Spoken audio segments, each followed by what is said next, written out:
चलिए स्टूडेंट्स, आज हम क्लास 8 का chapter number 4 reproduction in animals करेंगे।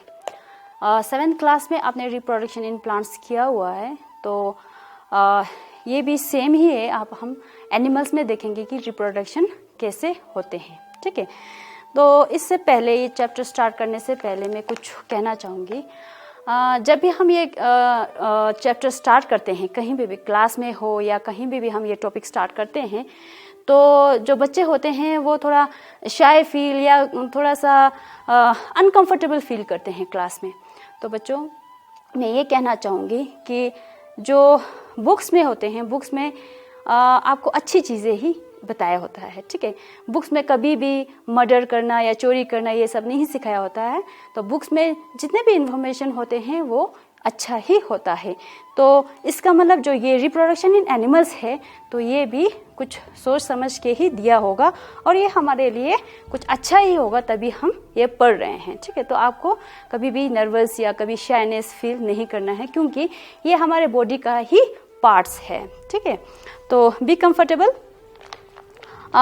सबसे पहले मोड्स ऑफ रिप्रोडक्शन, जैसे कि हमने प्लांट्स में देखा था कि मोड्स ऑफ रिप्रोडक्शन जो होते हैं वो दो टाइप के होते हैं, एक तो एसेक्सुअल रिप्रोडक्शन और एक सेक्सुअल रिप्रोडक्शन। तो सबसे पहले मैं एसेक्सुअल रिप्रोडक्शन के बारे में बताऊंगी। Asexual reproduction in animals. ठीक है, एसेक्सुअल रिप्रोडक्शन आपके बुक में दो टाइप के दिए गए हैं। एक है बडिंग। ठीक है, बडिंग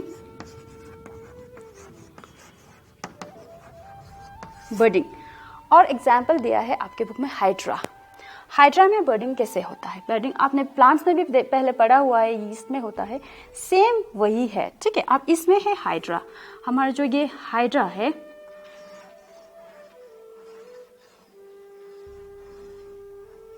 ये हमारा हाइड्रा है। ठीक है, हाइड्रा पे क्या होता है, इसके बॉडी पे एक बर्ड,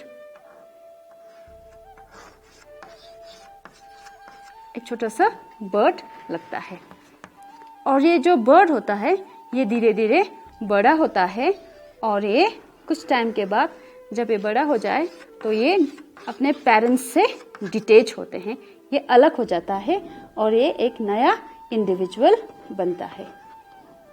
ठीक है, एसेक्सुअल रिप्रोडक्शन आपने पहले भी पढ़ा हुआ है कि इसमें एक ही पेरेंट्स होता है, इसमें कोई गैमेट्स फ्यूजन नहीं होते हैं। ठीक है, तो इसमें मेल फीमेल नहीं होते हैं, सिंगल पेरेंट से ही न्यू इंडिविजुअल बनता है। तो बडिंग इस तरह से होता है। नेक्स्ट है बाइनरी फ्यूजन। नेक्स्ट आपका टॉपिक है बाइनरी फ्यूजन। बाइनरी फ्यूजन भी आपने रिप्रोडक्शन इन प्लांट्स में किया है, तो वही सेम है। जो एमोबा है, एनिमल जो एनिमल में आते हैं, एमोबा में क्या होते हैं, बाइनरी फ्यूजन होते हैं। एमोबा एक सिंगल सेल। ठीक है, इसके जो साइटोप्लाज्म है, बाकी जो चीजें हैं, और इवन की न्यूक्लियस भी क्या होते हैं, डिवाइड होते हैं। इस तरह से एक एमोबा से दो एमोबा बनते हैं। इसमें बाय मने 2, एक से दो बनते हैं। ये है बाइनरी फ्यूजन। ठीक है, नेक्स्ट, ये तो इजी हो गए। आपके बुक में सिर्फ यही दो टॉपिक दिए गए हैं और ये बहुत ही इजी है, ये आपने पहले भी किया हुआ है 7th क्लास में। ठीक है, अब नेक्स्ट है आपका सेक्सुअल रिप्रोडक्शन। सेक्सुअल रिप्रोडक्शन, तो स्टूडेंट्स, इसके लिए हमें पहले मेल रिप्रोडक्टिव ऑर्गन्स और फिर फीमेल रिप्रोडक्टिव ऑर्गन्स हमें समझना पड़ेगा, जो कि बहुत ही डिफरेंट है प्लांट से। ठीक है, तो सबसे पहले हम समझेंगे मेल रिप्रोडक्टिव ऑर्गन्स।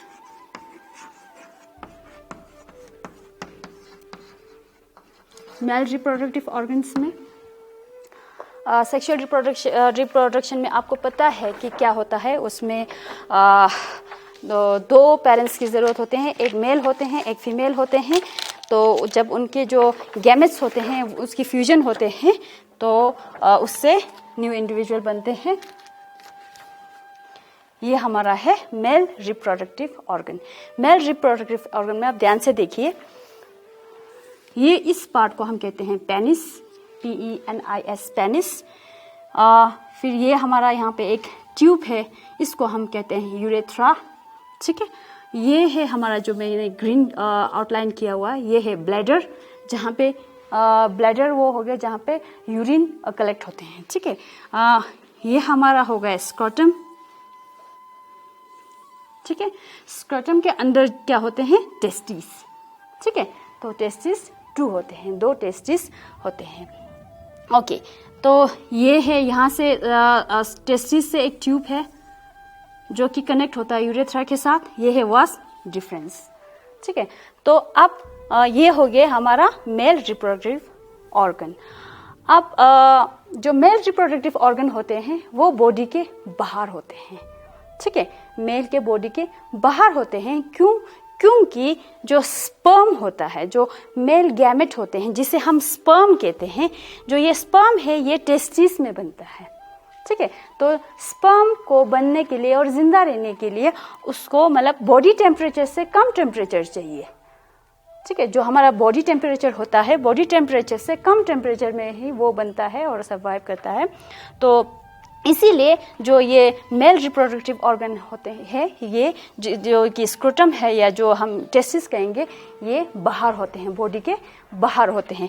और उसी तरह से जो ये पेनिस होते हैं, ये भी बॉडी के बाहर होते हैं।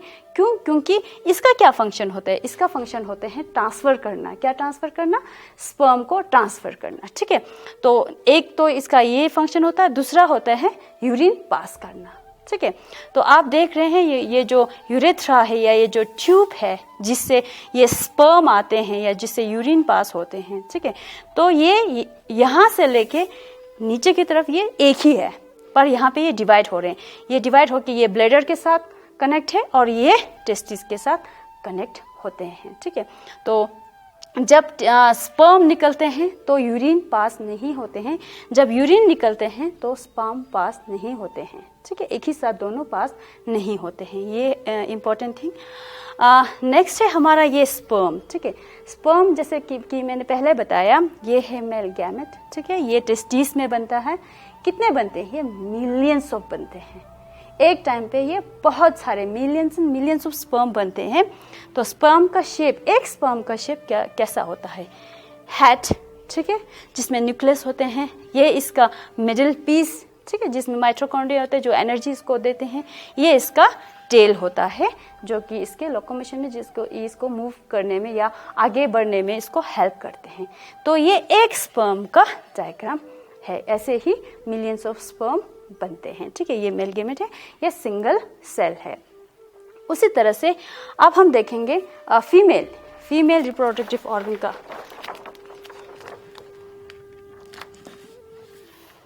ये है हमारा फीमेल रिप्रोडक्टिव ऑर्गन।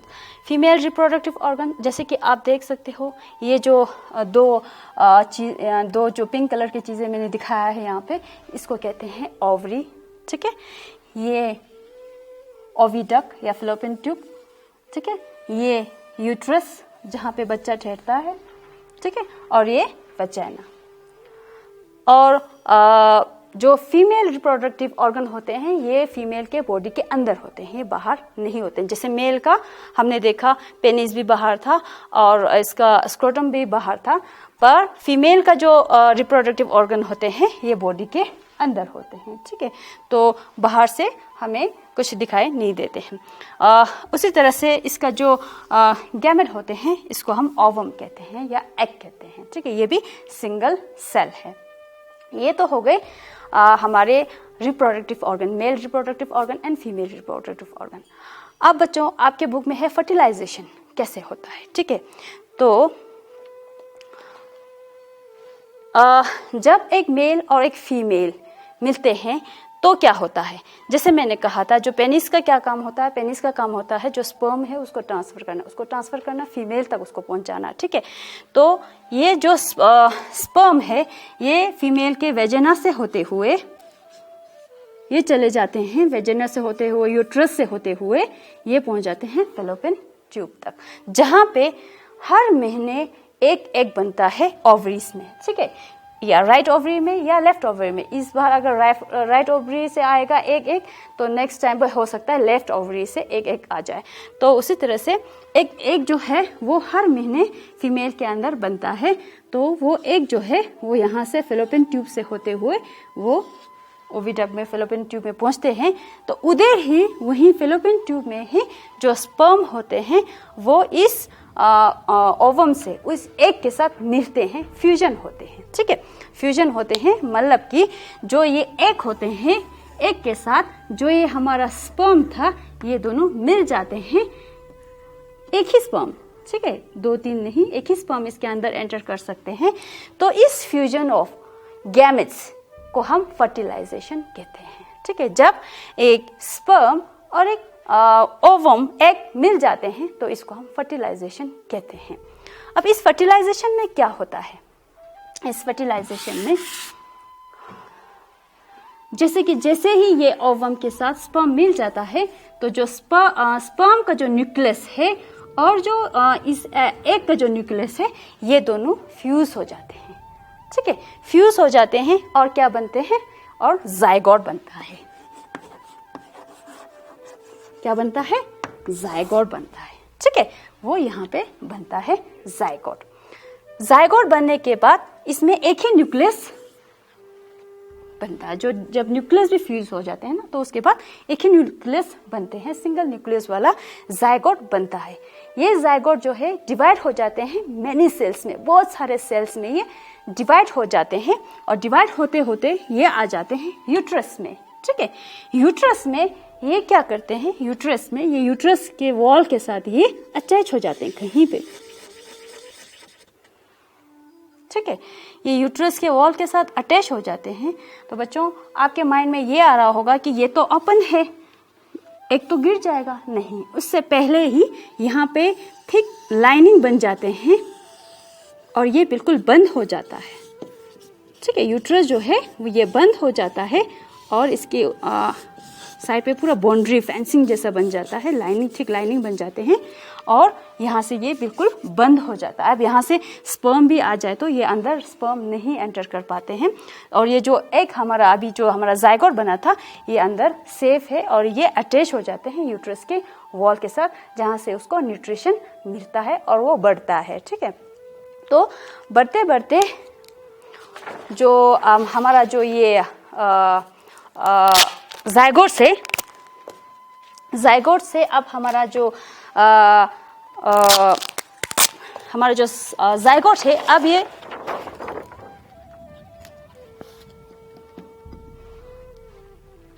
जायगोट के जो सेल्स होते हैं वो सेल्स डिवाइड होके वो टिश्यूज बनते हैं, ऑर्गन बनते हैं, ठीक है, टिश्यूज बनते हैं, ऑर्गन बनते हैं, पर फिर भी अभी ये बच्चे के शेप में नहीं आया होता है, तो ये टेडपोल जैसा कुछ लगता है। तो इसको हम क्या कहेंगे, इसको हम एम्ब्रियो कहते हैं, ठीक है, ये एम्ब्रियो हम इसको कहेंगे। अभी इसको हम बेबी या फिटस हम नहीं कहेंगे, इसको अभी हम एम्ब्रियो कहते हैं, ठीक है। अब ये एम्ब्रियो जो है 3 मंथ के बाद माँ के अंदर ये रहते हैं, 3 मंथ के बाद ये और डेवलप हो जाते हैं। ये और डेवलप होने के बाद इसके ऊपर हाथ आ जाते हैं, पाँव आ जाते हैं और ये आंखें बन जाते हैं, नोज़, माउथ, ईयर, ये सब अच्छी तरह से बन जाते हैं, वेल डेवलप हो जाते हैं, तब हम इसको फिटस कहते हैं, ठीक है। अभी ये जो फिटस है ये 3 मंथ से लेके 9 मंथ तक जब माँ के कोख में बच्चा होता है तब तक हम इसको फिटस कहेंगे। जब बच्चा पैदा होगा तब हम इसको बेबी कहेंगे। नेक्स्ट आपका टॉपिक है internal fertilisation and external fertilisation. अब internal fertilisation and external fertilisation क्या होता है, ठीक है, ये बहुत ही सिंपल है, ज़्यादा आपके बुक में नहीं लिखा है, बिल्कुल सिंपल वे में बताया है। इंटरनल फर्टिलाइजेशन वो फर्टिलाइजेशन जो जब स्पर्म और ओवम का फ्यूजन होते हैं, कहाँ पे, माँ के अंदर, फीमेल के अंदर, फीमेल के बॉडी के अंदर, ठीक है, तो उसको हम इंटरनल फर्टिलाइजेशन कहेंगे, ठीक है, जैसे कि ह्यूमन, कैट, काउ, ठीक है। तो उसी तरह से एक्सटर्नल फर्टिलाइजेशन किन में होते हैं, फिश में होते हैं, ठीक है। तो तब क्या होता है, तब फर्टिलाइजेशन बाहर होता है। तब जो हम फीमेल होते हैं वो शैलो वाटर्स में, फिश जो होते हैं वो शैलो वाटर्स में एग देके चले जाते हैं, ठीक है। एक पानी शैलो वाटर्स में दे के ले करके वो चले जाते हैं। उसके बाद मेल आ जाते हैं, मेल आके इसके ऊपर वो स्पर्म जो है वो स्प्रे करके चले जाते हैं। तो fusion of sperm and fusion of ovum takes place outside the female body, female body के बाहर होते हैं। इसको हम एक्सटर्नल फर्टिलाइजेशन कहेंगे। नेक्स्ट है टॉपिक विविपोरस एंड ओविपोरस, ठीक है। ये भी बहुत सिंपल टर्म, बहुत छोटे टर्म में आपको बताया है। विविपोरस जो बच्चा पैदा करते हैं, ठीक है, जैसे कि ह्यूमन बीइंग बच्चा पैदा करते हैं, काऊ बच्चा पैदा करते हैं, वो सारे कैटेगरी वो सारे किस में आते हैं, विविपोरस में आ जाते हैं, ठीक है। जहाँ पे जो यंग वन को हम बोर्न करते हैं, बर्थ करते हैं, मतलब पैदा करते हैं, उसको हम विविपोरस कहते हैं। जो एग ले करते हैं, अंडा देते हैं, उनको हम ओविपोरस कहते हैं। लास्ट टॉपिक है आपका मेटामॉर्फोसिस। मेटामॉर्फोसिस माने एक ड्रास्टिक चेंज आना। किसमें ड्रास्टिक, कब ड्रास्टिक चेंज आना, जब कभी भी मतलब एक से लेके, अगर मतलब आपका एग्जाम्पल दिया है फ्रॉग क्या करते हैं, एक ले करते हैं, ठीक है। फ्रॉग क्या करते हैं, एक ले करते हैं, एक बनता है क्या, टेडपोल्स या लार्वा जो भी है, वो किस टाइप का होता है, वो फिश टाइप का होता है, ठीक है। जो इसका टेडपोल्स होते हैं ये फिश टाइप का होता है, ठीक है। उसके बाद क्या बनता है, उसके बाद जो है, उसके बाद लेटर जो इसका टेडपोल होते हैं, इसमें एक पांव जैसा भी आ जाते हैं। उसके बाद फिर ये फ्रॉग बनता है, ठीक है। आप देख सकते हो इनमें कितने ड्रास्टिक चेंज है। जैसे कि ये एग है, एग से ये टेडपोल बना, फिर उसके बाद ये फिश जैसा लग रहा है, इसमें कोई ये फ्रॉग जैसा बिल्कुल लग ही नहीं रहा है, ठीक है। इसके एडल्ट जैसा लग ही नहीं रहा है। उसके बाद इसके पीछे एक पाँव आया, ठीक है, पाँव डेवलप हुआ, फिर उसके बाद ये बिल्कुल चेंज मतलब फ्रॉग बना। तो जब भी कभी भी एक लार्वा से लेके एडल्ट तक एक ड्रास्टिक चेंज के थ्रू डेवलप होते हैं, उसको हम मेटामॉर्फोसिस कहते हैं, ठीक है। तो इसमें दिया है the transformation of the larva into an adult through drastic change is called Metamorphosis. तो ये आपका टॉपिक है, इसके साथ ये आपका चैप्टर खत्म है। तो स्टूडेंट्स अब अच्छी तरह से इसको रीड करना, कोई प्रॉब्लम हो तो आप हमें कांटेक्ट कर सकते हो। Thank you.